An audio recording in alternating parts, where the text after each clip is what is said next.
At birth, our bodies are roughly 75% water. We remain mostly water for the rest of our lives.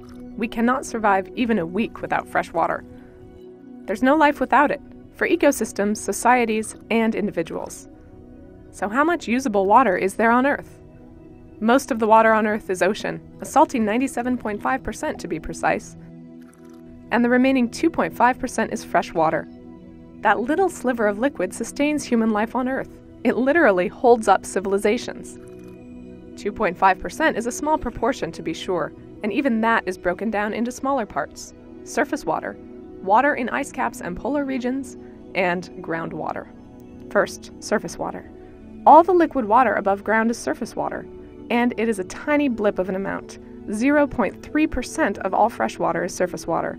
It may seem counterintuitive, but it accounts for little streams all over the planet. All rivers, including the Nile, the Jordan, and the Mississippi, and lakes large to small like Victoria, the Great Lakes, and Baikal. Second, ice caps in polar regions freeze up to 70% of the planet's fresh water. This water is significant, but it isn't available for human use in a regular way.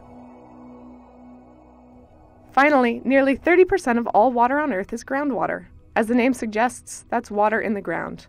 It can rest still and deep in huge caverns, or it can snuggle into little crevices of rock and pebble. The upshot? Thank goodness for groundwater.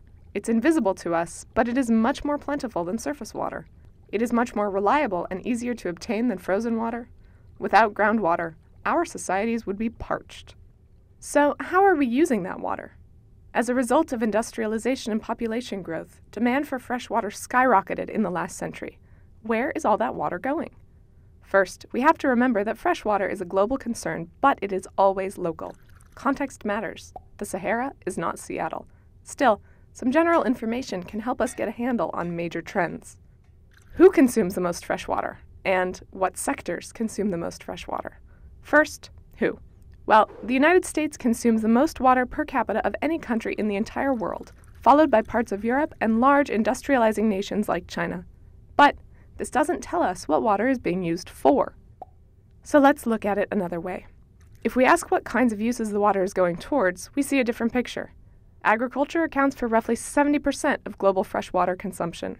Again, remember that the numbers vary by region, but still it's a staggering amount. And this makes a certain kind of sense. We need to eat. We need water to grow food. The bigger the population, the more food we need. And the wealthier we get, the more meat we eat, and the more water is required to produce our food. Furthermore, 22% of all fresh water worldwide goes to industrial uses. This includes the production of electricity, the extraction of fossil fuels, and the manufacturing of all manner of goods, from microchips to paper to blimps. 70% to agriculture, 22% to industrial uses. What's left? 8%. All those domestic uses: cooking, cleaning, bathing, drinking. It's a drop in the bucket of overall water use.